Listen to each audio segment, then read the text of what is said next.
Trout is a left-hander. But one thing to look at is the age of Austin Trout. Round one for Jermell Charlo's claim at the 154-pound title. The champion in lion and leopard, the challenger Austin Trout in white with turquoise.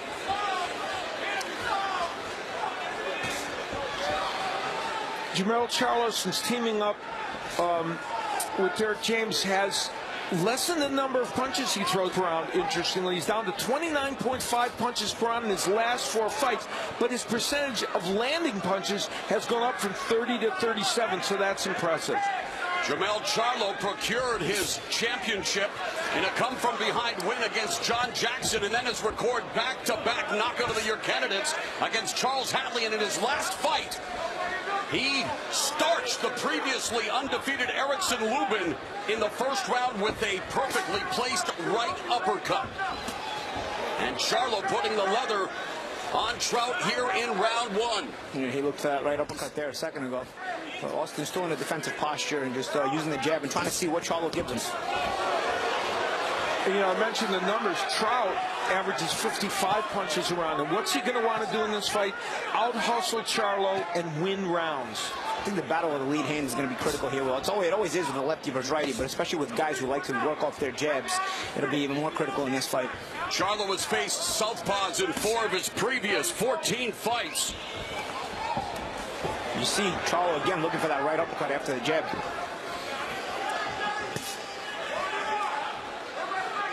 We are past the midpoint of the first frame, scheduled for 12.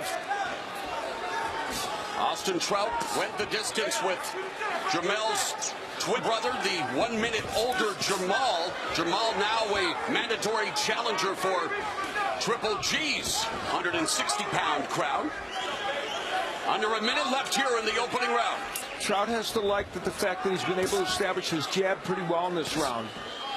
Decent combination even by Trout just about 30 seconds ago as well. So good start so far. The 32-year-old Trout said that his boxing IQ would prove to be the difference in his quest to become a two-time 154-pound champion. And here in La La Land, the Bluebirds are out early as Charlo goes on the attack. And Charlo whipping those punches at the head of Austin Trout. And there goes with the punches Charlo looks to make count. He doesn't have as much volume as Al mentioned earlier, but he looks to make them count and put on the heavy artillery when he does throw. Charlo has 3 first-round knockouts, including in his most recent fight against Erickson Lubin, but this one will head to round 2, but a good start for the defending 154-pound titleist. Second round underway. Jermell Charlo facing the southpaw and Austin Trout, but Charlo getting high-quality sparring with a very talented lefty, that being undefeated welterweight champion Errol Spence Jr., who we will see on Showtime Championship Boxing defending his welterweight title in his hometown of Dallas next Saturday night. Yeah, he's pretty good, Errol Spence.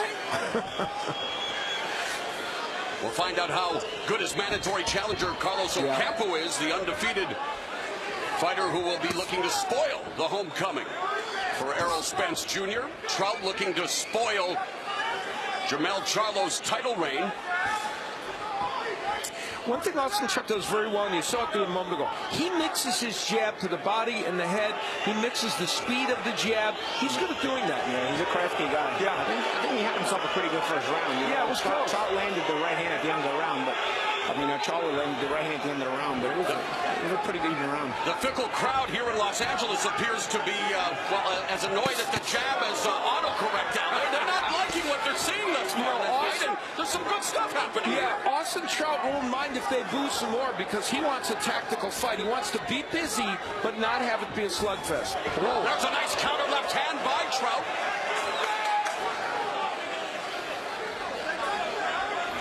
Coming up on the midpoint of the... And this is one of the disadvantages. Oh, good shot. Charlo walking down Trout, and one of the disadvantages the big punching version of Charlo has is he's not as busy creating. He's looking for big shots more often, and so what happens is a lot of times you get caught taking pictures or just watching. So he's got to be careful not to be outworked, as we saw in that John David Jackson fight, a big parts of that as well. And that's one of the risks to this big punching style that he's adopted. Recently, we have seen him espouse the 3 E's: economical, efficient, eviscerating. Oh, I like that last one. I was wondering where you were going with that. Under minute left here in the second round as Trout establishing the jab from the southpaw position.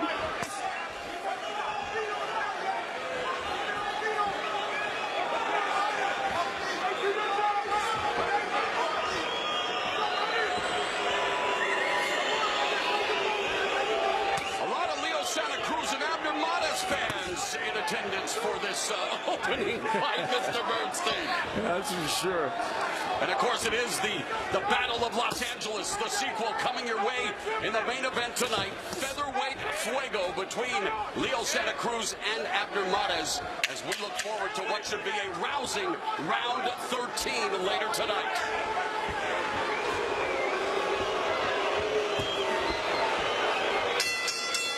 Barry Hunter and Derek James. And they spoke to both the themes we talked about for Austin Trout. As Barry said, don't worry about the crowd. You're boxing appropriately. And Derek James pointing out what you said, Paulie. He can't load up on every punch. He has to let his hands go. Yeah, the thing about Trout is, he's got to make sure he's creating against a crafty guy. The thing about Charlo, he's got to make sure he's creating against a crafty guy like Trout. Trout's not going to give you those openings. Heading into round 3, Barry Hunter told Austin Trout, we don't need to be stronger. We just need to be smarter. Trout looking to establish the jab. Charlo feinting with the double jab, then follows with a right hand, and then attacking the body of Trout with a right hand before Trout circled to his right. Trout said he felt more comfortable fighting Jermell than Jermall and also Jarrett Hurd because those two men were so physically imposing for 154. Charlo just misses with a howitzer down the middle, that right hand. And Al, speaking of lost to her the first time that Trout's been stopped, his camp feels that it was all about dehydration. The fact that he faded down the stretch, he was ahead on the scorecards at the midpoint of that fight. He was actually fighting very well, and then, just coming up a long way off at the top. Yes, correct. Sweeping right hand upstairs for Trout. Austin Trout has a better right hook than some people give him credit for. He's not a huge, powerful puncher, but he can get that punch in, and he has mixed it in a little bit here against Charlo. And I'll tell you what also works, it helps him defensively as well as he checks with it and finds the escape route on the side. Good point. This is where Charlo's dangerous right here. When he plants his feet here and he gets into this stance, you got to be careful. And it seems like Trout understands it. He just touches him and throws little feints in here, looking to bust his position. But when you get Charlo not in this position, and when you get Charlo not in this position, Trout can take advantage and punch a little harder. Charlo marching down and knocked Trout down with that left hand when he slipped. 5, 6, 7, 8. Walk over there and come to me. Come back to me. Come out over there. Give me your gloves. You good? Trout was off balance and then was nailed with that left hand from Charlo that put him on his keister. Yeah, when Charlo gets off punches from that positive stance, he's dangerous. Charlo decking Trout down for the first time in his career here in round number 3, under 30 seconds left in the stanza. Trout going back to the basics, wants to reset his rhythm. A beautiful combination fired off by Austin Trout. And it looks like Charlo is loading up, wanting to land that money shot, but time has elapsed here in round. Jermell Charlo. There was, as Mauro pointed out, some balance, but that was a very nice right hand by Charlo, and it was mostly balanced, but he was hit with a very good left hand as he was going down. So appropriately called a knockdown. Yeah, there's a hook right here. I think this is what started it out, and then he feels it here, and then he's reeling after this. He's still trying to escape. and his legs got kind of tangled up and then went down. Charlo, which is very effective against lefty, uses the jab as kind of a rangefinder. Doesn't quite get there with that right hand, but then not there quite with that one. But we see the idea of how that right hand. You know, you force Charlo into a defensive posture. Force Trout into a defensive posture, and you know, Charlo was able to try to take advantage. He wasn't able to take advantage right in that instance. But again, you're putting the guy in the defensive.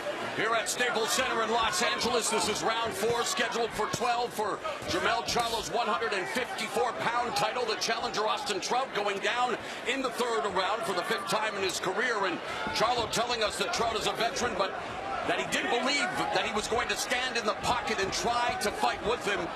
Why would he, Al? That's not his style. No, and they understand what they're going to see from Austin Charlo. You know, people have fought brothers before. Austin Charlo, of course, fought the Charlo brothers. Larry Holmes fought Leon and Michael Spinks way back in the day. Joe Louis fought Max and Buddy Bear. And before you guys say anything, I did not announce those fights. Okay, you didn't announce it because weren't you working one of the Bear corners? I was busy, yes. Thank you. A minute gone here in the 4th frame, and Charlo again all over Austin Trout. Charlo swarming Trout, who's trying to keep him at bay with some short left uppercuts to the flank. I'll tell you what Trout has to start doing, and I know it's a little bit risky, but he's got to start pot-shotting in between these misses of Charlo. Chopping right hand by Charlo. If he doesn't punch in between these misses, Charlo's going to have nothing to fear in terms of throwing these shots. What's the worst that happens? He misses. He needs to at least pay with some sort of a counter hook or some sort of a check or something. The other problem is Trout's not throwing combinations like he should. When he's a combination puncher, he can paralyze the offense of Charlo. Trout gave Canelo Alvarez all he could handle in a razor-thin decision in front of nearly 40,000 fans at the Alamo Dome in San Antonio, Texas, back in 2013, the first time he was knocked down in his career, and then was outboxed by Erislandy Lara. But again, has faced the literal who's who of the 154-pound weight division, getting another opportunity to become a 2-time champion tonight. But he is in tough against Jermell Charlo, looking to extend his knockout streak to 5 with less than a minute remaining in the 4th round.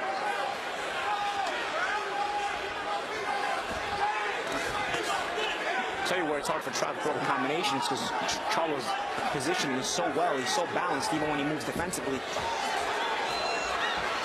There's a left hook that lands for Charlo. Stop, everybody stop. Everybody stop, separate, put him by the ring. 30 seconds remaining in the 4th. Trout doing a good job of making a lot of these big shots miss. Look at Charlo now from the southpaw stance. Yeah, he said that in training he switched a number of times and he might do it in the fight, but that was brief, obviously. So Trout doing a good job of making a lot of these shots miss, but again, if he doesn't make Charlo pay, Charlo will have no fear of continuing to throw these big shots. You got to make the guy second guess. He's too confident right now. Charlo actually began his professional career as a welterweight back in December 2007. He has competed exclusively within the 154-pound weight class since June of 2011, and he told us he's not interested in moving up in weight like his twin brother because of the fact it separates him from his twin brother. And so many opportunities at 154 pounds for him. Jared Hurley's out there talking about unification. Obviously he has to get through this tonight, but there are many good fights out there for him.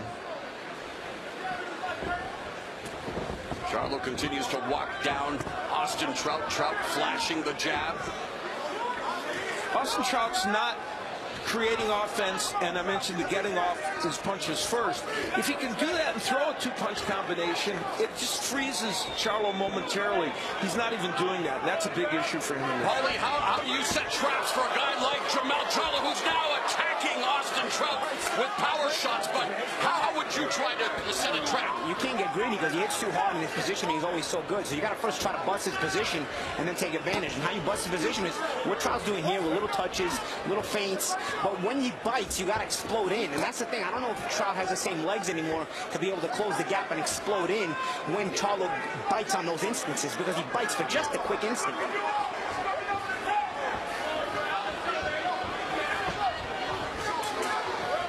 You see the difference in the explosiveness of the leg when Charlo's the younger guy. When he sees something, he explodes in. It's more crisp, his entrance than his Trout's. And Charlo doing a good job of cutting off the ring, Al, and keeping Trout along the ropes and on his back foot.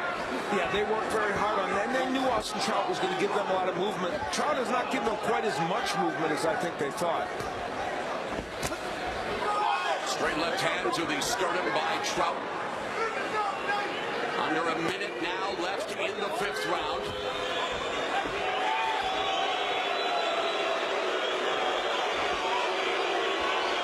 Again, I really think it's important for Trout to try to punch in between Charlo. And Charlo doesn't give you a lot of daylight in between. Charlo attacked the body, now looking for Austin Trout's head. Trout dipping down, leaving himself susceptible to those vaunted uppercuts. You know, it's interesting. Trout hasn't done a great job offensively in this fight. He's done a good job defensively. You saw there, he made Charlo miss consistently, but he's just not getting enough done offensively to win rounds. And that's the thing. If you can transfer that defense to offense, it doesn't even have to be hard offense, but it will just make Charlo just second guess himself a little bit, and that's what he needs to do right now. Trout trying to find the home for that left hand and has had some success. He attempted a counter left there.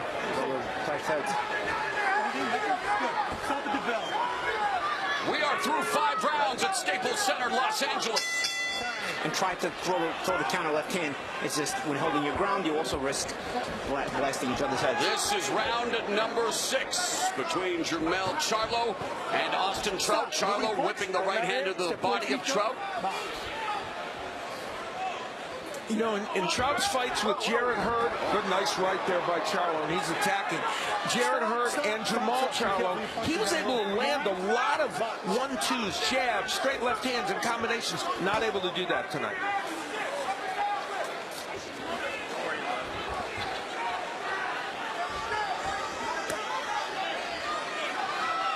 Charlo is definitely economical in his offensive output again here tonight as Trout now becoming busier with his left hand. Right hook and then the counter right uppercut by Charlo. Good counter right here and there. The interesting thing, though, he has thrown more punches in this fight, about 25 more punches than has Austin Trout. And there's no way Trout's going to win if he doesn't get more busier. And Charlo landed another solid right hand and clipped Trout with the left hook. But Trout showing that championship medal, coming back with a combination of his own and now beginning to establish a jab. But you wonder about his legs, Paulie. You do, but again, he got Jermell to stop punching there when he let go of some shots. You demand some respect. Derek James made the point, when you let Austin Trout be Austin Trout, which is a guy that's busy, throwing a lot of punches, he'll win rounds. But Trout himself has nullified some of that by not throwing enough. Another combination that scores for Trout, and then nails Charlo with that left hand. Was more off balance than anything, but still draws a response from the crowd here in Los Angeles. Of course, you got to be careful going straight back. The Charlo jab will make you go straight back at times. And again, Trout. It was Charlo walking in and avoiding that left hand and then clips Charlo again. Or excuse me, Charlo clips Trout with the left. Action now picking up here in the final minute of the 6th. This is good action. This will either get Charlo to respect Trout a little bit, or it'll get Charlo to get the knockout over. Oh, and he was looking for it with that wind up overhead right. But I almost feel like Trout has to do some of this. You know, he has to take some chances here. When he's landed some good shots, he has gotten Charlo's respect. Charlo sticks the jab. Trout trying to work with the left uppercuts on the inside. And there's the difference between Austin Trout tonight and in other fights. Normally, he would have worked there, and he didn't.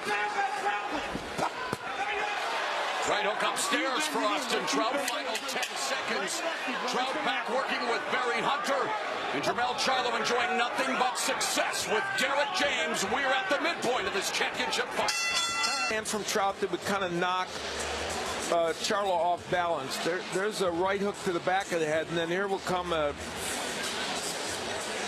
shortly after that. It was actually a push. It's interesting. More so than even a punch. And clearly, that was totally a matter of balance for Jermell Charlo. round number 7, the second half of this 12-round championship fight between the champion Jermell Charlo in the Lion and Leopard and the challenger, the Southpaw Austin Trout, in the white turquoise. Mauro Ranallo, Al Bernstein, Paul and Malignaggi at ringside. We're joined by Brian Custer, doing double duty tonight as our colleague Jim Gray enters the International Boxing Hall of Fame alongside the former voice of Showtime Championship Boxing, Steve Albert, as Trout and Charlo now exchanging on the inside. I'm going to tell you the punch that is there for Austin Trout, and it has been a soul fight, and that's the right hook. He has to take chances to throw it, but Paulie, at this point, as Paulie said, he's got to do it. And we say hello to for the first time tonight to our unofficial scorer, Steve Farwood. How do you have it at the midpoint, Steve? I have Charlo ahead. I've given Trout a couple of rounds, Mo, but those rounds were negated by the knockdown scored by Charlo in the third. Trout landing his share of shots, but the hurtful punches are being landed by Charlo.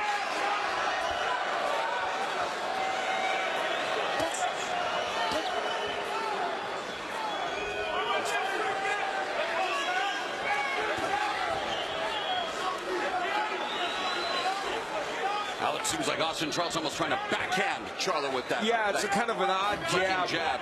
He's looking to draw something out of Charlo. And he just did, that left hand.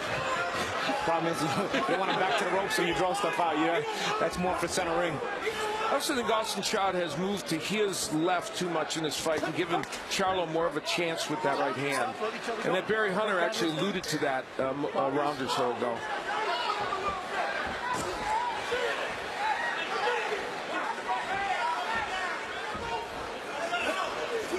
Right uppercut on the inside, and another right uppercut lands for Austin Trout, coming up on the final 60 seconds of the 7th round.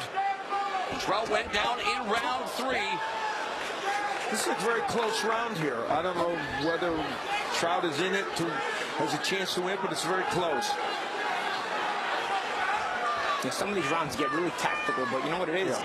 Charlo almost shows you a better presence, and so you almost want to give it to him. But when you watch the action unfold, sometimes some of these rounds are closer than you realize. You know? True. But the presence Charlo gives you with his stance, just looks like a stronger stance, looks more balanced, looks better positioned. Sometimes makes you think he's doing more than he is. Trout throwing punches on the exit. That's the combination punching Austin Trout. And when he does that, he's a very effective fighter. Trout pawing at Charlo, trying to irritate him, trying to bedevil him with that jab, and lands that short right uppercut on the inside as we go to round number 8 of this 154-pound title match. As Austin Trout tries to solve Jermell Charlo, hand him his first defeat and become a 2-time 154-pound champion. Instead, he eats a volley of punches from Jermell Charlo to kick off round number 8, and there's a nice left hand from Trout, and that brings out an aggressive punch from Jermell Charlo. A good counter left hook by Charlo, and if you ask me which punch is more powerful for Charlo, I'd say the left hook, even though the right hand has produced so many knockdowns. And he loves that right uppercut. Yeah. You see their record past 7 rounds, and Charlo, of course, is undefeated, because he is undefeated. And we could go to 12 in this fight. Good combination by Charlo. Yeah, these two don't have many knockouts following the 7th round. And if you take the 12 rounds, Charlo 2-0, going 12, and Trout is 5-3 in 12-round fights. Minute gone here in the 8th. Paulie, talk about any adjustments you would like to see Charlo make to make this an even more dynamic, emphatic performance for the champion. I think I like to see Charlo probably set a couple more traps. You know, he's got a good jab. He's got Trout going straight back a lot when he uses his jab, and I think that's key because you set the momentum coming forward. But then sometimes he kind of over rushes in and smothers himself. So when he's got Trout going straight back on the jab, I'd say, you know, maybe position himself a little better on the entrance so that he's able to land those follow-up combinations. Because when you get Trout going straight back, you do have him in position to set him up for more punches. Al, I know we're in the land of the critics here when it comes to the arts, but man, this crowd has been something, huh? Yeah. Well, they want a little bit more out of this fight. You know, they want to see either Austin Trout as a boxer throwing more punches or Charlo trying to land more of his power punches. And, you know, guys, going back to what I was saying, you know, the big thing here is when Trout doesn't go straight back. When Trout doesn't go straight back and he reacts off the Charlo jab, he keeps Charlo's output low, and he's able to get off more punches. And in the last 30, 40 seconds, even as I was saying that, Trout did a good job of holding his ground and shooting off the Charlo jab. And there he does it again. Countered by Trout. And it's hard for Charlo to create any offense, any sustained offense, when Trout's doing that. It's actually a pretty good adjustment. Let's see if it holds on to it, or if Charlo's able to make an adjustment off of that. This Trout is another just landed a jab. And it's another close round. It's not to suggest that Trout's winning them or not, but they're, you know, they're close. We haven't seen Charlo throw the, well, now the right hand follows the jab.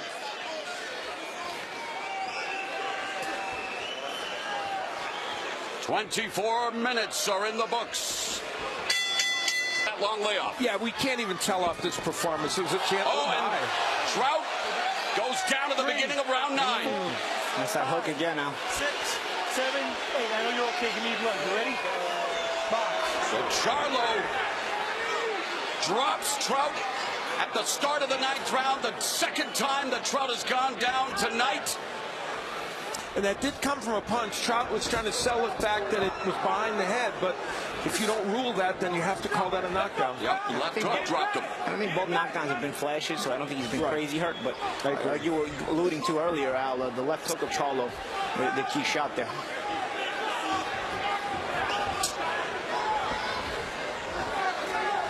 And these two knockdowns could be very huge in this fight because we mentioned and a stiff right hand that backed Trout out. That's troubled the challenger, and yet Charlo letting him off the hook for the moment. He's cutting the ring off. I think he's doing a good job not to get over anxious. Yep, showing poise, showing maturity. There's a lot of time left in this round, too, if Austin Trout has been buzzed.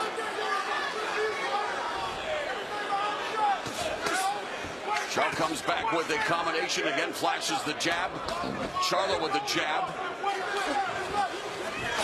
Charlo then pushing that right hand. I think Austin Trout has made the most fundamental error you can make against a lefty. He has moved consistently to his left in this fight and put himself right in harm's way for that right hand of Charlo. A lot he's done it, and it's shocking given him as a veteran and his corner, which is an excellent corner. Paulie, do you like the way Charlo is utilizing his right hand tonight? Yeah, I don't think he's landed it as much as maybe he could have. You know, I think Trout's done a good job. He just landed him there, one there, and wobbled Trout. But that was more balanced. I don't think he's landed a lot of clean right hands, to be honest. I think the damage punch for Charlo has been his left hook, actually, you know, or in his left hand. He's landed some good jabs as well. A minute left in the 9th.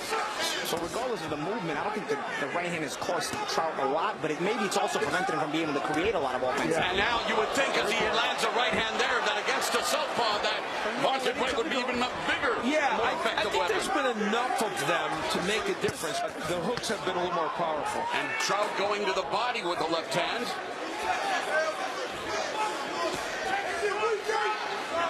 As these rounds wear on for Austin Trout, it gets to be difficult if, in fact, he is, with those two knockdowns, he's in a hole in the scorecards. Best combinations for Austin Trout. Because Austin Trout's not a knockout puncher, and you wouldn't expect to see that in this fight.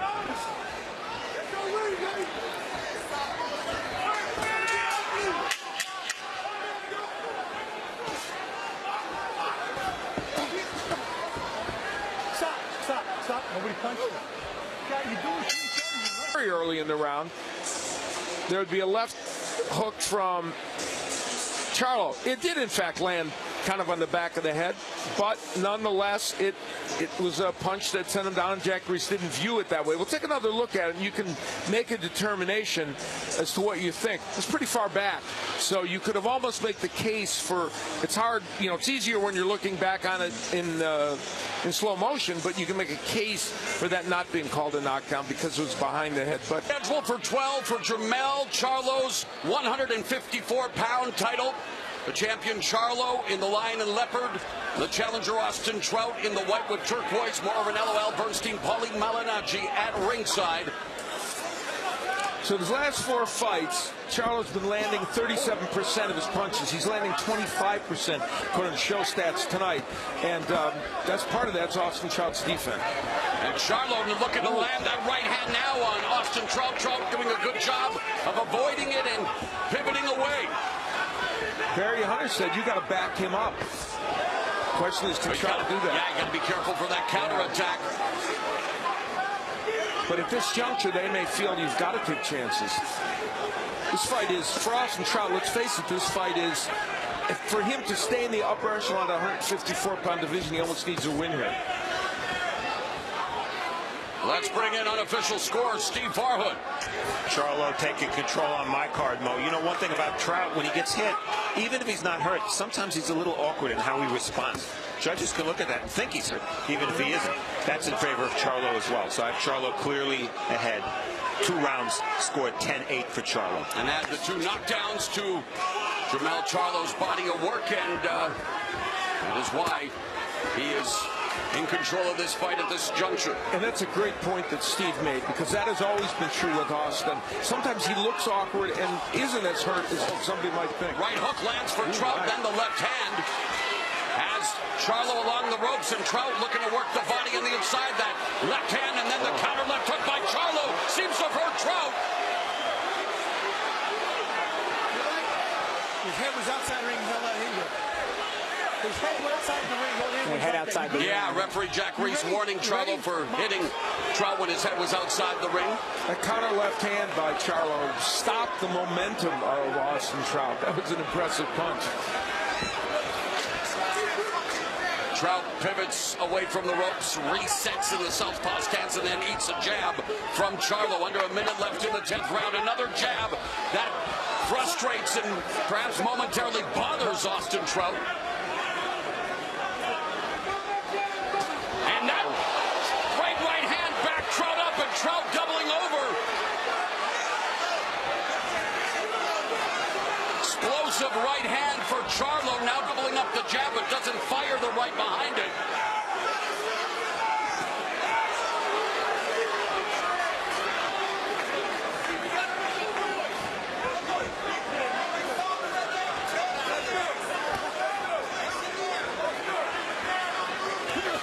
Another 1-2 combination by Charlo, the counter right hook by Trout. That's a nice counter right hook there by Trout. Nice, Trout. Nice little slip and counter.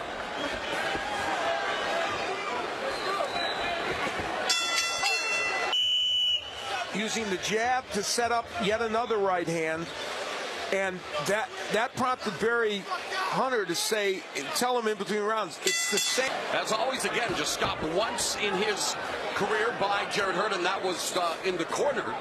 And here we are into the championship rounds. An unbalanced Trout went down 2 minutes into round 3 from a short right and a left hook from Charlo. And then in the opening seconds of round 9, Trout went to the canvas. And then the replay, Al, showed that, yes, the punch was to the back of the head, but it was ruled a knockdown. Yeah, and that's hard for a referee to see in real time. And I think that's part of the reason why Jack Reese didn't rule it that way, though you could have.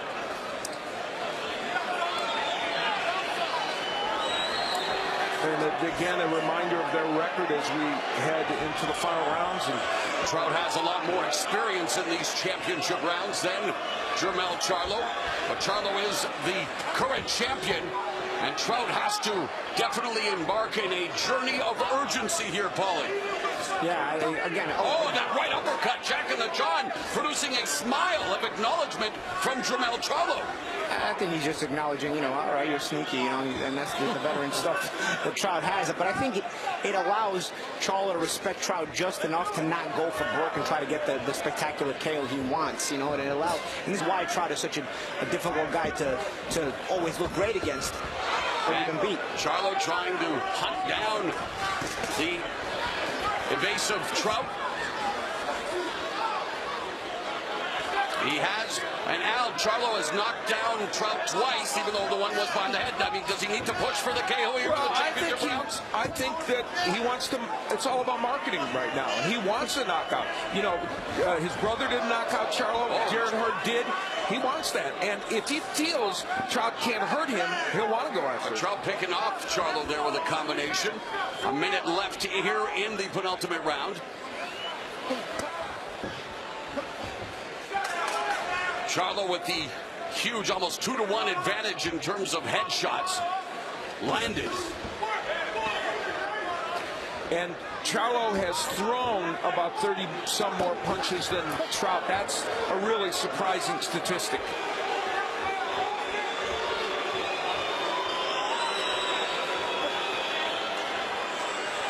.30 seconds left in the 11th.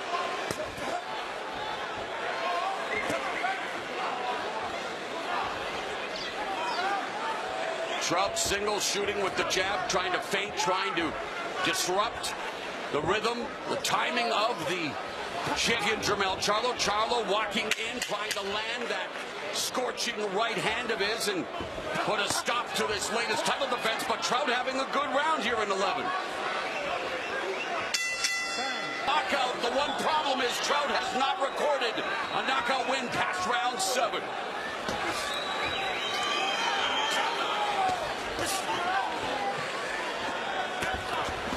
Double jab, right uppercut by Charlo has Trout momentarily off balance.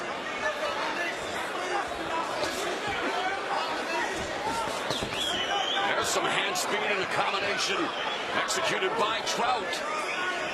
You know, other fights against Jared Hurd, against Jermell Charlo, there were great combinations from Trout that landed very well. We haven't seen a lot of that tonight. But he's put together some good combinations in the championship rounds, not enough. He did, yes, exactly. That's why he won the last round. I agree with Steve Farland, and he's doing a little bit of it here. Yeah, and the combination side of it has been not so much done damage, but more so kept Charlo thinking. You know, and it's the point where Trout is in his career, where he's a top-level fighter, but maybe at the elite level of this weight class, because this is such a strong weight class, he's just below them. So in fighting them, they learn in fighting against him. And he's been at the elite level, Al, for a decade. Yeah. But you know, we saw him in these recent fights against Hurd. He was able to get those combinations off. Now you can stop. You know, you can get old in one fight, as they say in quotes. It's also style, Joe. I think Charlo's defensive posture is a bit more clean and crisp than his. What about Charlo's entry, though, tonight? A lot of times we've seen him just kind of lunge in, barrel in, Paulie, without a lot of footwork or finesse. Well, he tries to explode in, but sometimes that first step has been too explosive, and he's cut too much ground on it, and he smothered himself, you know. And it's worked when Trout's gone straight back, but when Trout's not gone straight back, you know, he smothered his own work, or he's even walked into a couple counters. So the entrance to everybody has to be a little bit adjusted, a little bit different. I like to maybe see a couple extra feints from Charlo. You know, he's got an explosive first step, but sometimes feint in. Good lead right hand scores for Charlo with less than a minute remaining in the 12th.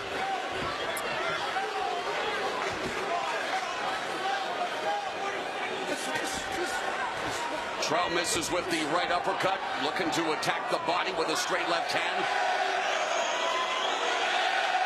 And the crowd vociferously chanting, setting the stage for what should be an electric featherweight contest coming up in our main event. The rematch is Trout lands a short left uppercut on the inside.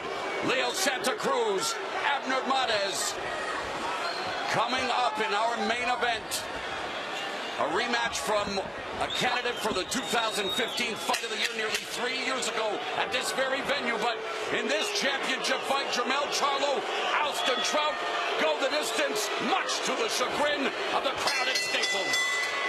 Rounds of action, we go to the scorecards. We have a majority decision. Judge at ringside, Fernando Villarreal scores about 113 to 113, even a draw. Overruled by judges Eddie Hernandez Sr., who scores about 115 to 111, and Tom Carasoni scores about 118 to 108 in favor of the majority decision winner. And still the